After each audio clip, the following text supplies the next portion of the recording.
Hey, viewers, Brian JT Watts here with you once again for this week's edition of Come Together. Today, we will be talking to Fredrick Douglas Bussey of Icon Status. So, right after the intro, we'll be getting at it. So, stay with us.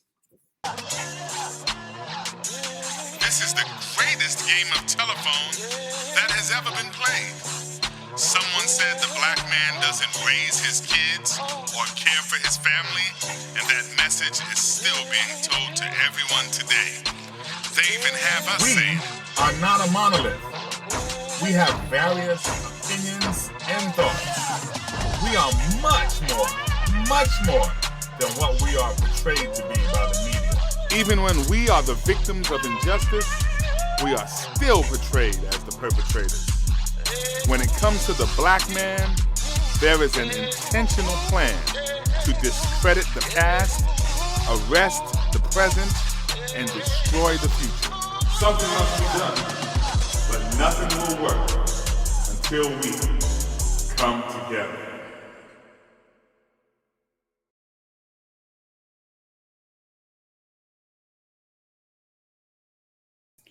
Good evening. My name is Dr. LaShawn Stitt, and I love Black men because they are loving, caring, especially my husband, who is amazing. He feeds me, he massages me, he makes sure I'm feeling good. And to all the other Black men out there, I know they're treating their queens the same way. And I've given birth to two kings, two Black kings. So I love Black men, and I hope you do too. Hey, listeners, this is Brian JT Watts. Once again, as promised, I'm talking to Fredrick Douglas Bussey, and we're going to let him tell you all about himself. How's it going today, Fred? I'm doing well, B. Good to be here with you, man. Hey, man, it's been a long time, man, for real. I still remember meeting you back in the day when you were a youngster and meeting your dad and everything. And hey, man, you've done a lot to be impressive with what you've been going through. I remember you being in a singing group. I remember you having your own.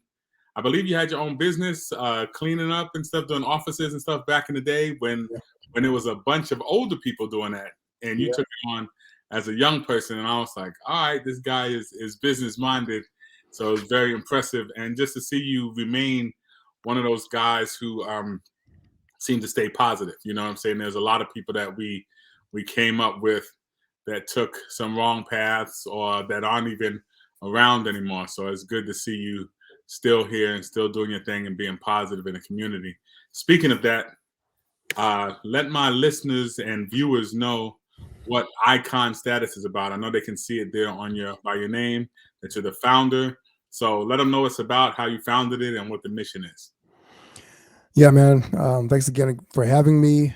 Icon Status is a coaching and consulting agency. We coach executives, entrepreneurs, and leaders, and we help them to be able to scale their businesses. We help them to turn their sandcastles into skyscrapers. We work with all kinds of entrepreneurs, help them to scale their businesses to 6, 7, 8 figures and beyond. And I just love the whole concept of entrepreneurship. Been an entrepreneur for 22 plus years. And so now I turn that experience and the things that I've learned to be able to help people to be able to build their own businesses and to craft the life of their dreams and the freedom that they, so longingly desire. So that sounds amazing. In fact, that clip right there could be a commercial in itself. I know that there are probably a lot of viewers out there who have dreams and aspirations, and it's not that a lot of us don't have these things. I think it's wrong for a lot of people to tell us, you're not dreaming or you're not doing this. Most people are dreaming, but they have no connection from where their dream starts or stops to the reality of making it happen. Absolutely. So that sounds like that's exactly what you're doing. You're coming in to be the middleman between your dream and your success, and that's big. That's something that's probably necessary for a lot of people, especially in this time. I heard that during the pandemic, there were a lot of entrepreneurial just efforts that were out there. A lot of them were successful because people were home and they had the time Mm-hmm. to put into the business that they always thought about. A lot of them actually were made out of just sheer desperation Mm-hmm. of people who are like, listen, I can't do nothing else right now. I need something to do. And they jumped into something. And a lot of people told me that their businesses, especially independent sole proprietors or people that were on their own, their businesses skyrocketed during this time. Mm-hmm. What Mm-hmm. can you say to the reasoning for some of those things really blowing up during COVID? Well, I think it's probably a couple of things. One, we had COVID in and of itself it wasn't really a natural disaster, but it was definitely an economic disaster in the making, because everything just shut down at once. But I think what it also did was, and we see this with Great Depressions, recessions, we see more and more people that make their fortune at that time because they pivot into something, or they're able to launch something new that has massive success. But for COVID, I think that because people were just kind of on pause and they had to really reflect, and we see that even with the job market, people have had to really reconsider what they really want out of life. Right. And I think the level of focus always works for people, because you see it when you have a child, or when you get married, or you have some other life event. Maybe you have an illness, and you really have to sit there and ponder, like, what am I out to do with my life? What does it really matter, right? And so when you get that level of focus, a lot of times you're able to sit there and really think, what do I really want to do? What do I really want? And you're able to harness your energy to be able to create that in a powerful way. So I think it was a blessing in disguise. A lot of people, they lost their businesses and then they had to pivot, and that's when they found something that was even more successful in many cases. So now the challenge is, as we're coming out of COVID, so to speak, how do people be able to take that to the next level and to sustain it? Because there are pros and cons to that whole period of time. And so some of them are that the environment that created the success, or lent to that success being created, now as it dissipates, you're starting to get all these headwinds to come in. So can you sustain that? And so a lot of people are having to face that challenge as well.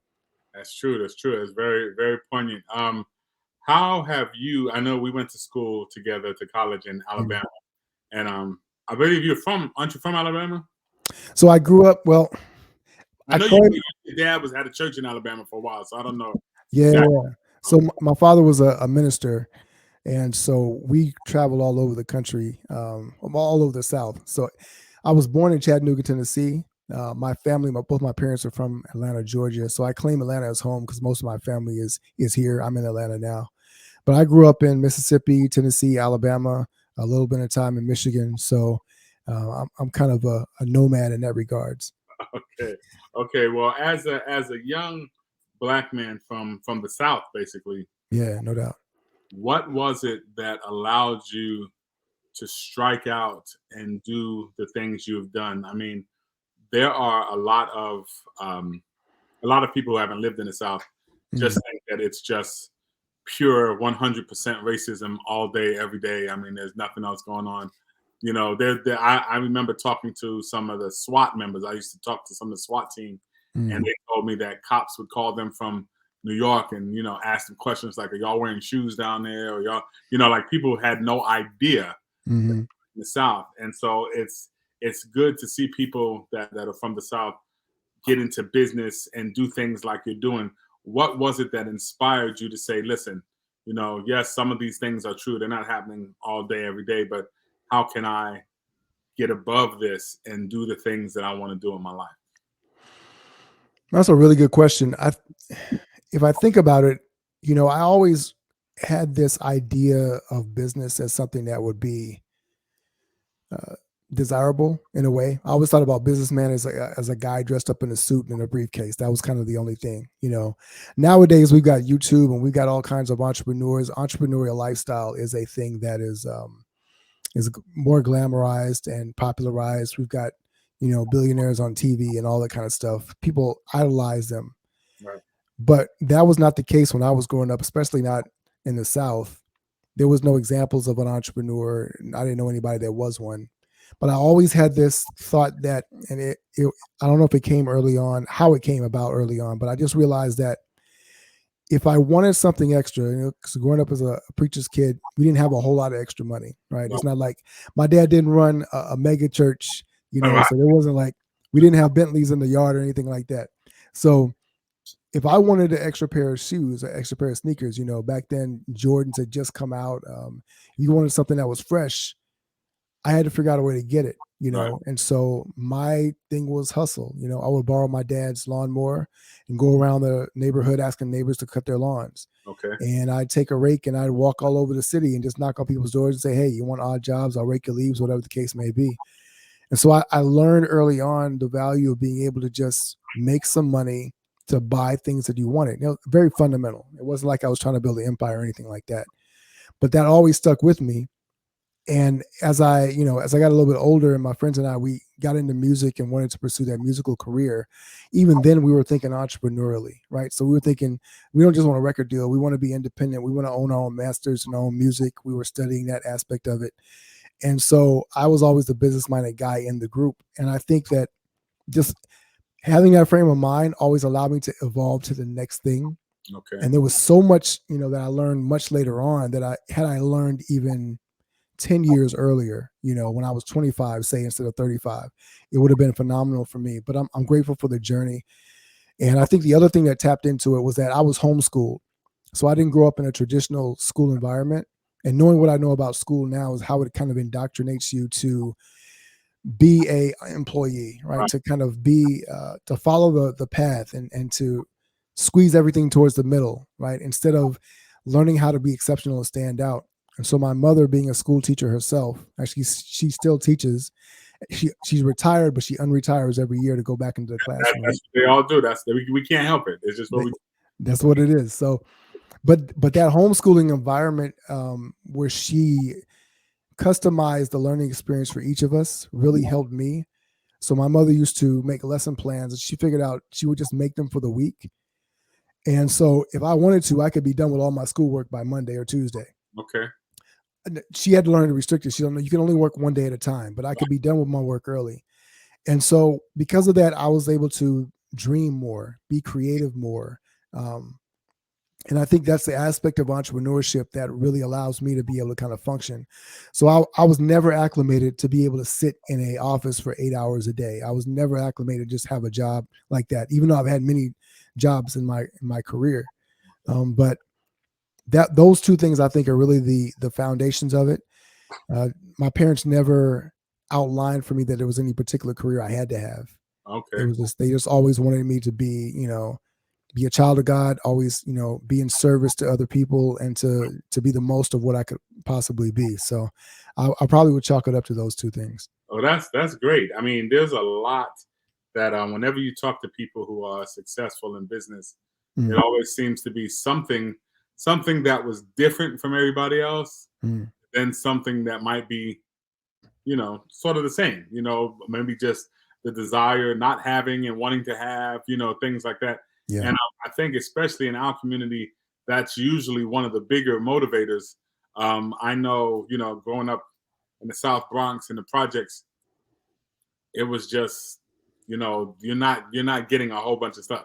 There's nobody coming. There's no Santa Claus because there's no chimney. There's none of that stuff. You know what I'm saying? And so you desire to do better, and you find ways to actually do better. So that definitely works.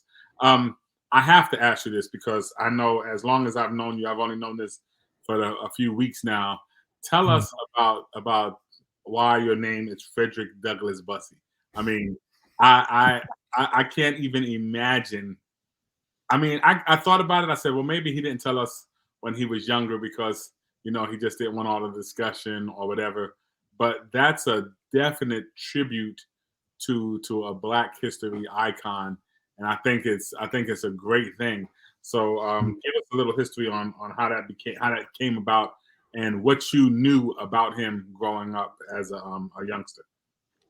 So, well, there's kind of three parts to this answer. One is that, to be honest with you, I never really thought about it. I knew that my name was substantial, but I didn't really think about it because I didn't like my first name growing up. Okay. So, and people call me Fred a lot. People who know me, they call me Fred, but I always like to distinguish.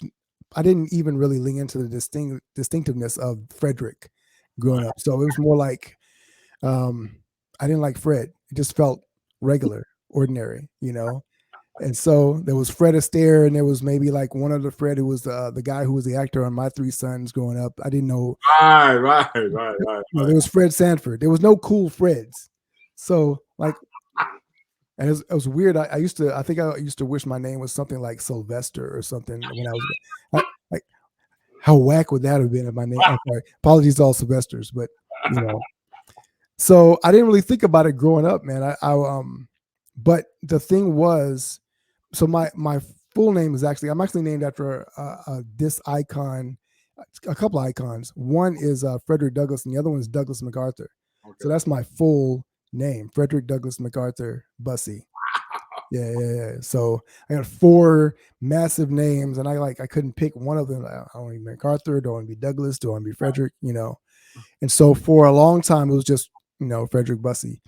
And but as I've gotten into coaching and running this aspect of the organization, it just felt kind of more in alignment. I felt like I was blossoming into this version of this person that could bear the weight of a name like that. Wow. You know. And I think sometimes that is kind of true of all of us, right? That there is a persona or identity that we have, or this one that we wish we had. Right.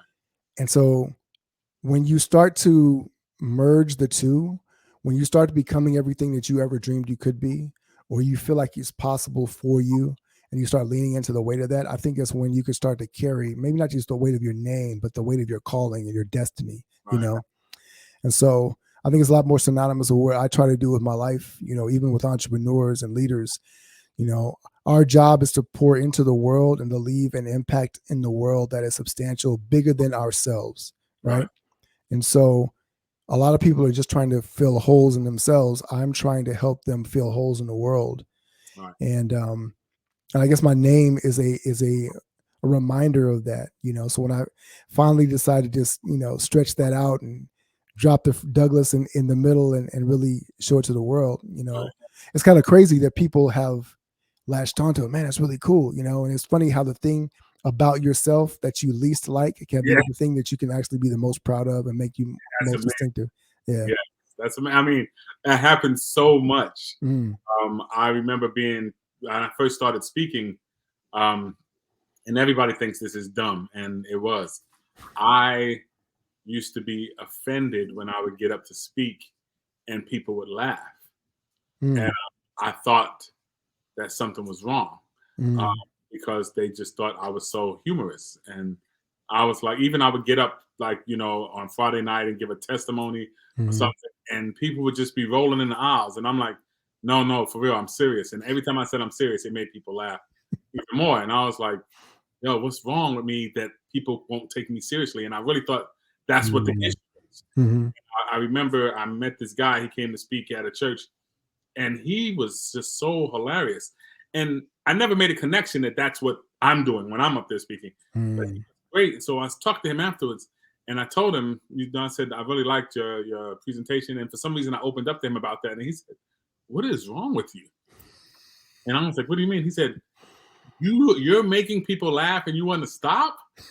Yeah, I want them to take me seriously. He said, no, they're taking you seriously. It's also funny. And if they're laughing, you've relaxed them to the point where they can understand what you're talking about and they can take it. And I was like, for real?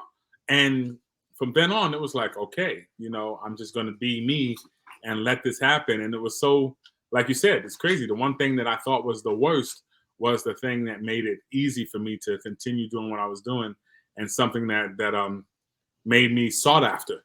You know, so it's really wild how we figure those things out, and that it kind of shows you that we definitely need direction as young people. We don't know everything. We have no ideas in some cases what's going on. So that's definitely a big plus. I want to affirm you on that too, because you're one of the most naturally funny people that I've ever. I remember that about you in college. You know, and you were social vice president. You were in charge of all the social activities on campus one year when I was there.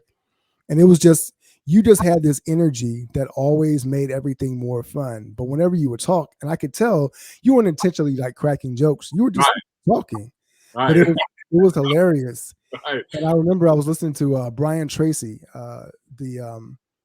the thought leader, and he was talking about speaking on, and he was giving some advice, and he was talking to people about, being humorous, but don't try. Like if you're not naturally funny, don't try and be naturally funny. Just be who you are. But the advantage that you have is that when you're funny like that, like you said, it does, like the guy was telling you, it does relax people, but it makes them like you, right? And so when they like you, they're willing to listen to anything you say, and that actually makes you more impactful. So I just want to salute you, man, for continuing and leaning into that, because a lot of people run from it. Oh, I was ready.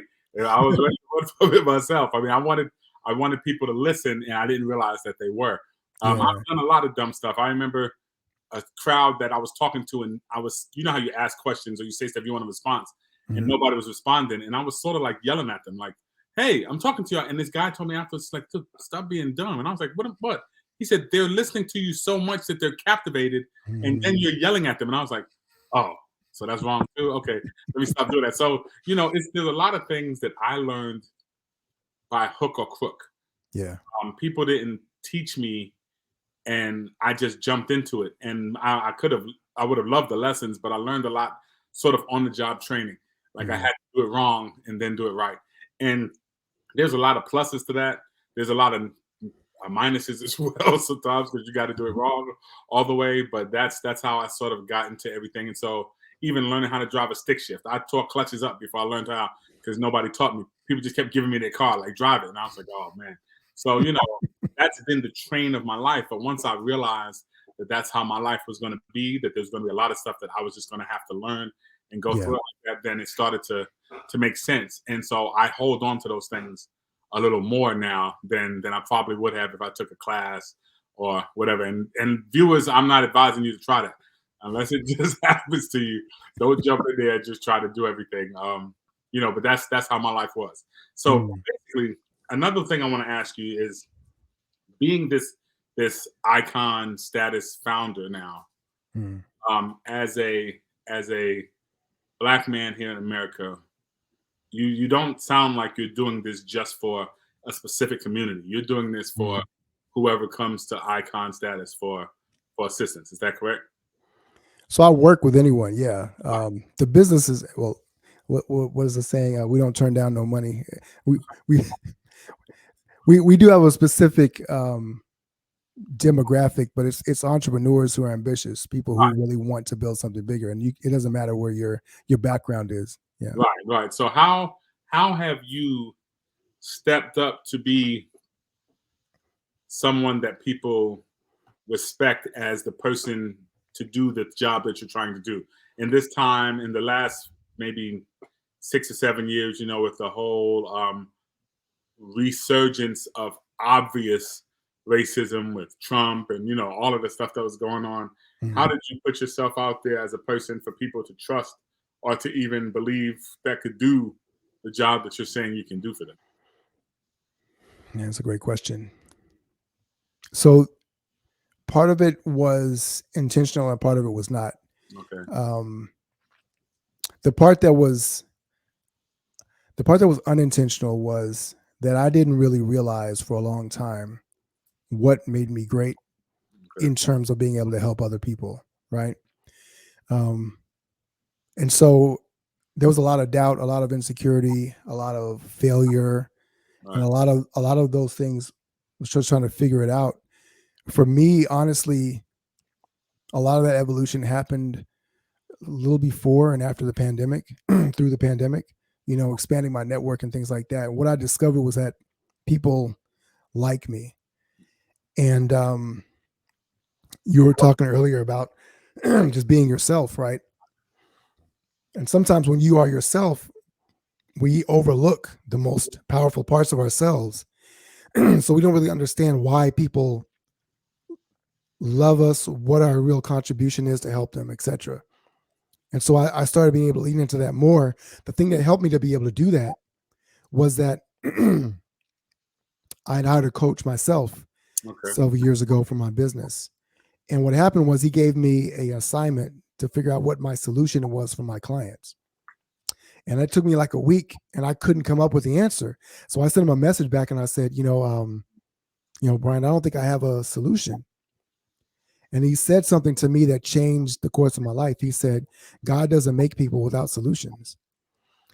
And so that led me down this path of actually writing my first book called Breaking Orbit, Rip Out of the Regular by Unearthing the Power Within. Wow. And that book talks about how to discover your gift. And your gift is your unique capacity to impact the world in a singular and powerful way. And the reason why that's so important is because we're not taught, there is no class in school that teaches you how to discover the most important part of yourself, That's right. the most unique and powerful part of yourself. There is no training for that, not formally. We Right. actually diminish it because of the way that our educational system is designed. It's not designed to help you find out what is exceptional about you. It's designed to help you to fit in, Right. And so because of that journey of understanding how to discover my gift, I discovered what was special about me. And what it allowed me to do was to relax. Wow. So instead of chasing people, and this whole idea that, we have this American Idol version of success in our heads, which means that a lot of us are yearning to be picked. Right.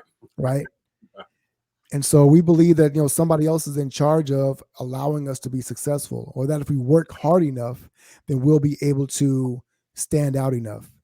And in reality, while hard work is important, while it's important to put the right effort in, it's also mostly important to understand what is most unique about you, how you were created, to make this impact in the world, because not all of us have that, not that, and what I mean is not all of us have that understanding. Most people don't. And so most people never discover it. Most people never live into it, and they never discover the freedom that comes from being able to not only just be yourself, but know that being yourself is the best thing that you could possibly ever do. Yeah, that's the worst thing for most people. Mm. They have no idea. It's funny because my first book, How to Help Your Children Help Themselves, is really geared to, I say it's to help parents discover that uniqueness about their child. And that leans to more of what you're saying. If you can find or realize what that uniqueness is, then as a parent, you can sort of push it. You can sort of put them in positions where those things can manifest, or put them in positions where they can learn more about themselves and all of that. And my second book would lean into that as well. I haven't finished writing it yet, but it's all about low self-esteem. So, it's funny that a lot of us are starting to come around to realizing that what we need to give society is a way for society to bloom and blossom, not for us to just be, okay, well, we learned this and now we're going to be successful on our own. No, we need to reach out, to our communities and to people who just are suffering with the same things we suffered from. So it seems like a lot of us are trying to get to that point where it's not just about riches for us or anything, but it's an enlightenment, for everybody. And that's big. That's definitely big. How has the icon status been? How can I say this? What has happened in your company so far that's been something that you never thought would happen? Like that's just beyond. You're like, wow, I didn't really think we were going to do something like that, or something that's been surprising for you since you started. So I'm gonna answer this question in a way that I don't want it to come off as arrogant. Okay. But what I am increasingly impressed by, and when I say impressed, I don't mean like wow, I mean like what is being impressed upon me, is that nothing is surprising, because when you understand what you're capable of, like you're capable of creating anything that you want. Right. You never have to be surprised. Success should never be a surprise. It should always be an inevitability. Okay. Right? And so while there are things that we've done, like we help clients, make more in a day than they made in a month or an entire year, help them to reimagine what they can do in their business and be able to create more success than they've had in the past. those are things that we're doing over and over again. But I mean, having lunch with billionaires and millionaires, I can distinctly remember a few years ago thinking, man, I really don't know anybody that makes $1 million a year. Right. And now I literally talk to those people every single day. Okay. And so that shift has happened for us and has happened through my business. But at the same time, I realized that once you raise the bar on what's possible, you open up the sky, so to speak, on what's possible for you. Nothing is beyond reach. Nothing is beyond reason. And I say this as a person who used to believe firmly that success was possible for everyone except for me. Wow. That's amazing. Because now you're making success possible for other people. So you've basically flipped the whole thing around. That's great. I mean, it's always amazing that I see kids who are smart kids. And I tell parents all the time as an educator that the most dangerous kind of child you can raise is a smart kid, because once a kid learns that they're smart when they're young, they start to depend most times on themselves. And they don't know everything. So you think you know what's right, and you think this is the way it's supposed to be, and you just start living that out. And then when you find out it's not, it's like, wow, that's a shock, and I have to relearn everything. And so, I'm one of those kids who had the victim of being, having low self-esteem. I would put everybody ahead of me, and everybody's good. I was willing to support everybody. And then I realized, like, wait, what am I doing for me? I have to get mine. I have something to give. And I didn't realize that the things that I have with talents. I didn't realize speaking was a talent. Like I was like, how is that a talent? I was great at math. I didn't think that was a talent. I thought that was something I did, And then when I became a math teacher, and they were like, "Oh no, you're really good," I was like, "Oh wow, okay, cool." I mean, people had to convince me that it was good, and I was in shock. I was tutoring while I was in high school. I tutored kids while I was at Oakwood, helped all my friends, and you have to sometimes relearn because you don't really know what you're supposed to do. And so I'm sure that your book has probably helped a lot of people sort of pull those things into focus and realize, okay, this is where I'm supposed to go. This is what my gift is. I have a passion for this. So that makes me discover what my purpose is, and now I can move forward with confidence. I'm not guessing anymore at what's supposed to happen. So tell me this, if someone were to ask you what you want to do for the African American community with the company that you have, what is something that you would like to do, and what's something that you would like to see done to help this community expand and move forward in America? Well, there's a couple of things. One, I want us to be able to redefine what success means for us. I want us to be able to normalize a culture of success in a way that we have not yet done. I think that we have learned to embrace our culture. And by culture, meaning we are creative, we are artistic, we are influential, but we have not yet expanded that to mean that we can make a tangible, practical, economic contribution to the world. I think that we have to carve that out, right? Okay. One of my big influences is Dr. Claude Anderson, and he talks about the fact that every community is known for a particular type of contribution to the world economic tapestry, right? And so, in many ways, our only contribution has been the resources that have been stripped away from us, right? Or the contributions that we made culturally to the entertainment industries or the sports world. And I don't mean that to diminish us in any way. It's just that if you ask somebody, right, what is it that Black people do around the world globally, right, that we control an element or contribute a particular element, whether it, in production, distribution, shipping, manufacturing, whatever the case may be, you find these different countries and different ethnic groups that have a dominant hold on these things because they've developed that. They're known for that. And so their relevance in the world and in the economy cannot be taken for granted. It can't be ignored. It has to be reckoned with. And I think that reckoning for us as an economic group, not just as an ethnic group worldwide, has to be more established. It has to be put out there. And so the shift that we often have to make in our minds is, how are we doing this as part of a unit, and not just, I got to get it from my family. Right. I want to leave generational wealth to my children. Right. But how do I do that across the board, so that I put on my city, my state, my country, my region, whatever it is, but it's because it's built up. We don't have any Black-owned Walmarts or Targets or Procter and Gamble's, and we need conglomerates that are owned and controlled by us to be able to make that contribution. And we live in a world now where that's increasingly more possible. Right. And in reality, we are doing ourselves a disservice by thinking too small, even as big as we're learning to think. So I want to be able to help people. I say my purpose is to help people dream bigger, go further, and be better than they ever thought possible. And for us, that means that we need to not just 10x our thinking, but 100x it. Wow. in terms of what we're capable of doing, because it's absolutely possible. Well, there needs to be a lot of economic education, I think, for our young people and people our age as well.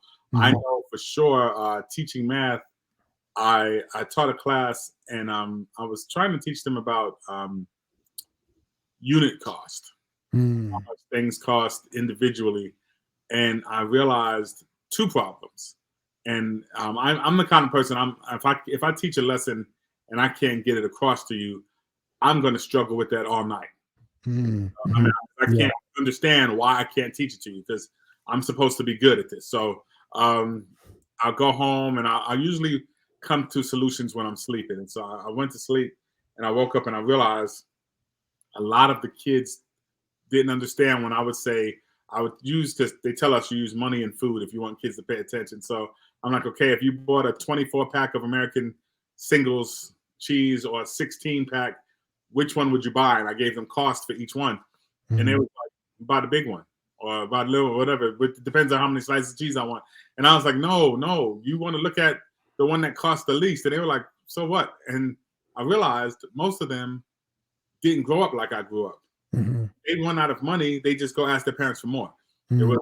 So they're not getting any economic training of how money is spent, right, or worth what, or anything. They're just like, they give me money, I spend it on what I want, I get some more. And that's not something that ever has happened to me in my life. So I didn't understand that.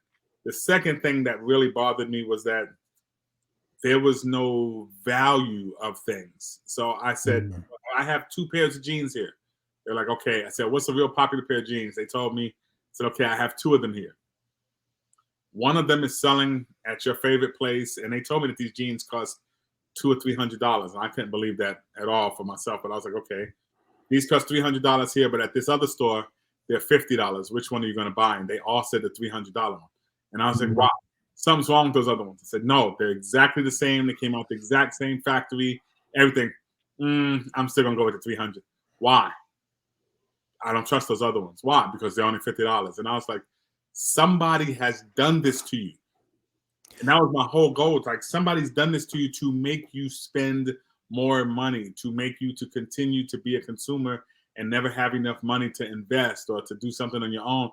And they were like in shock, because I said, these jeans are the same, and they're probably only worth $20 anyway. But the fact that somebody's selling it for $300 makes them more impressive to you. And they're like, yes. And I know there are people our age who still feel that way. That's how it was when I was young, and it's probably been that way for a long time. And I think that, from what you're saying, we can have those things if we stop letting the people who have those things now run us with how we pay for things. If we start to realize that's not worth that. I can buy those sneakers for $300, but realize there's some kid that's making them for $2.35 an hour, if that. So there's a lot of education, I think, that needs to be given to our community so that we can do what you're saying. That would be great for me to walk into a Black-owned Target or Walmart or even Walgreens or CVS or something, or even another name, just something of ours that deals with our community and to other communities at large. And just, like it used to be, back in the day in the small towns, you would have that black-owned business that your Mhm. parents went to, the pharmacy where you knew the pharmacy guy, you know what I'm saying, and Mhm. your parents and all of that stuff. I want to see all of that come back, and I do think that this is a time, even though racism has seemed to become more obvious and out front. I Mhm. think that the way that the economy is going, it's a good time for us to jump out there and start to own. So, how do people, if they want to get in touch with you and get into, you know, all the things that you do for businesses, how can they get in touch with you? Well, before I answer that question, can I jump back to something you said? Sure. So, and maybe even offer another perspective of what you're talking about, right? So, you were talking about value, right, and unit cost. Um, a couple of ways to think about that too is to, when you're thinking as a consumer, you're thinking about what you're spending. When you're thinking as a owner or a business owner, you're thinking about what you can create from that, right? So unit costs, yes, okay, I keep my unit costs down when I want to buy something because I get more for my money. Right. When you're also thinking unit costs, you're also thinking profit margin, right? Right. So how can I get more? How can I make more from every unit? Which means that I can spend more I can build my business exponentially. That's why you scale and grow. The other aspect of that too is thinking about it in terms of value. That's not just a quote unquote poor people or poverty mindset. That is literally how the mind thinks. We price is associated with value, and we often think that the more something costs, the more valuable it is, even if we're presented with two of the same thing. And so if you are a owner, for instance, I was doing some research about speaking, right, and speaking fees. And I was listening to someone talk, and they were talking about the fact that you can actually price yourself out of getting more gigs because you're too low. Right. Yes. Because if you're only charging $1,000 and there's another speaker who's $10,000, and you might be a better speaker. I don't think it was Eric Thomas who might have been talking about this. But it's like if you're charging too little, they won't book you because they just don't believe you're good enough. Right. You don't know what you're talking about. That's Right. speaker 101 right there. Yeah. Yeah. Yeah. And we do the same thing with other elements. It's not that a Mercedes is so much better, especially nowadays. The technology in the cars is comparable. You know, it's shinier, it's got better paint, but they have a better story with it, and the price tag communicates something else. So when we start to understand what the value is that we're really selling, in our businesses, whether you're a speaker or you were making a car or you're making, widgets, whatever the case may be, understanding that you're communicating value through your price, but also that you're telling a story to people that is worth more, that's what they're really buying. Because what people are buying into is the idea of status or luxury or security. And so they're going to believe that if I'm making this investment in this thing, it's got to be better. So I'm going to get more. It must be more valuable. And so we actually want that for ourselves, right? Understanding that concept helped me to understand as a coach that, I don't want to be the cheapest. In fact, I look for a lot of ways to be the most expensive in my space, right? Okay. So that my masterminds and my coaching programs communicate, one, you have to be willing to make this investment, but two, that you're worth it. Right. So, and the last thing I'll say on this is just like, so for instance, with Black Friday, I don't have Black Friday deals because the reason being is because if you only bought it at a discount, because it was at a discount, then you are saying I only am worth investing in myself or the things that I want if it's cheap enough. Which means that I only want it if it's below a certain price margin, versus someone who says that I'm willing to get this at any cost. I'm willing to go all out. I'm willing to play all out. Those are the people that I work with because I know that they're committed to getting that result. Their minds are more open to receiving the information and translating it into something that's going to be even more valuable. And so you have to have a certain belief about yourself. I just want to leave that with everyone, that if you do not believe you're worth making the investment to do whatever it takes, then you're not going to get whatever you're capable of because you already put a cap on what you're willing to pour in. So how can you get how can you get the abundance of everything that can come out if you're not willing to pour in what is required? Well, that's what a lot of coaches and everybody who has a program like that will start out with. It's like, how much are you willing to charge for what you do? Because some people are like, well, $1,000, and they're like, what you're doing is worth $3,000. If you're not willing to step up to that, then it's probably not, what it should be. And you might want to check that out. And I think a lot of people are not earning what they should be. Some because they don't say it. I have a young lady just a few months ago said she went for a job interview and they asked her what she wanted. Anybody who's going to ask you what you want for your salary, you need to go well beyond just for the fact of the skill of negotiating, to go beyond so they can bring you back to what you want. And she threw out a fee, and they said okay. And she was like, it went for what I really wanted. And I was like, yeah, anytime somebody asks you, tell them the truth, And so she's had to stay with that now because now she's out there. It's good, but it could have been better. And I'm like, it's definitely a hard thing sometimes for us to put a price on ourselves and our talents and what we do. It's we're usually undershooting or overshooting, and never usually right where we need to be because we don't know our value with other people. That's definitely true. So yeah, so how can people get to the icon status, to get with you and your company and have you work with them on the things that they want to do? How does that happen? Man, I appreciate this, Brian.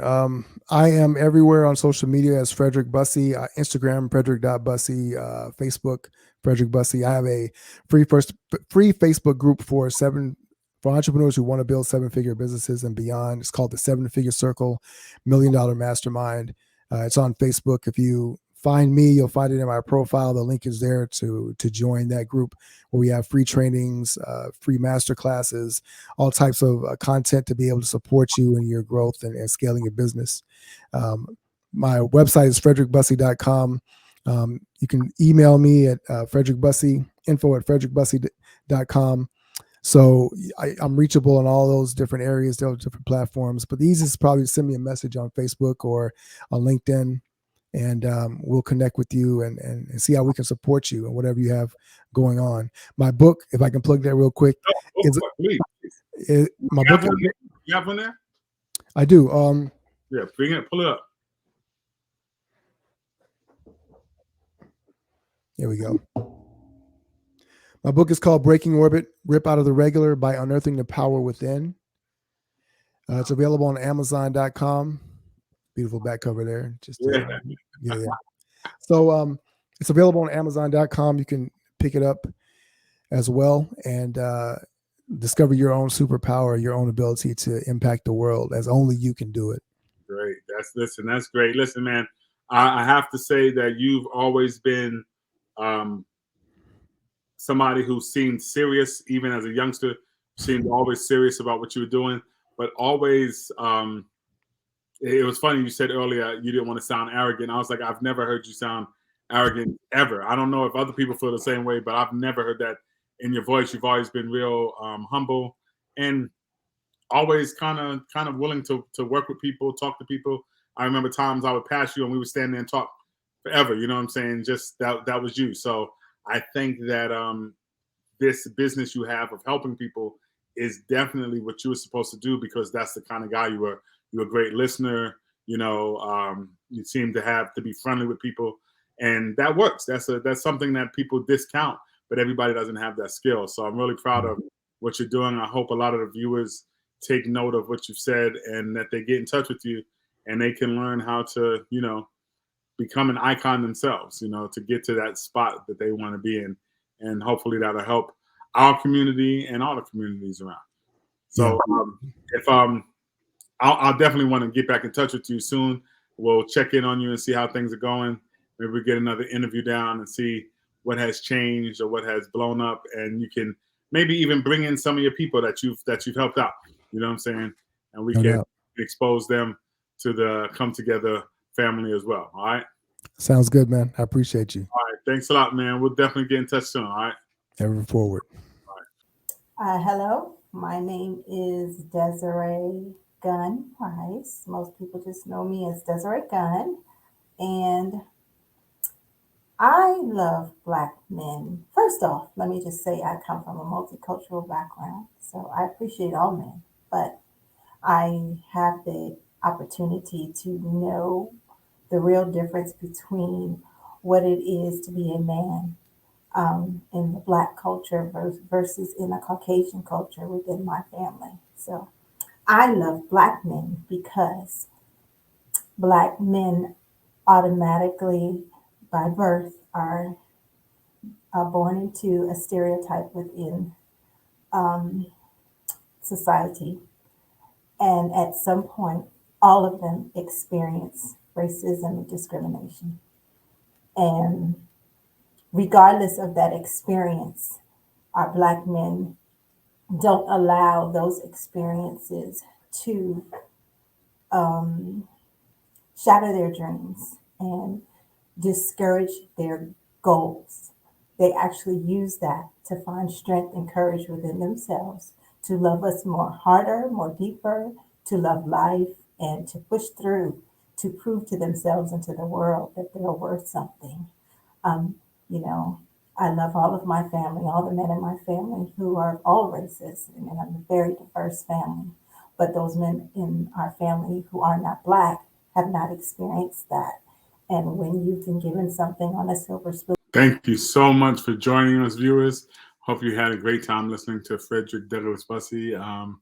I know he had a lot to say about a lot of things, and I think that his company can probably help you with whatever you're trying to get to right now. So please contact him at all those social media sites and let him know that you saw it first here on Come Together. We'll see you again next week. Have a great one.